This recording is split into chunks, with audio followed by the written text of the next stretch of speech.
How to copy text from Google Lens to your phone. In today's guide, I'll be showing you how you can copy text from the Google Lens to your phone. It's super easy, so let's dive right in. First, go ahead and locate the Google on your device.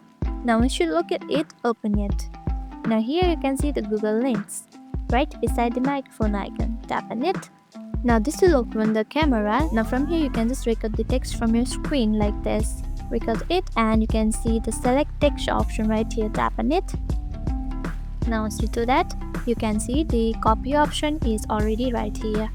Just tap and copy, and as you can see the text is already copied. Now in order to keep it to your phone, you can just go to notes on your device and just paste it like this. Long press on it and paste on it, and in this way you can copy text from your Google Lens. Hope this helped. Thank you for watching and I'll see you in the next video.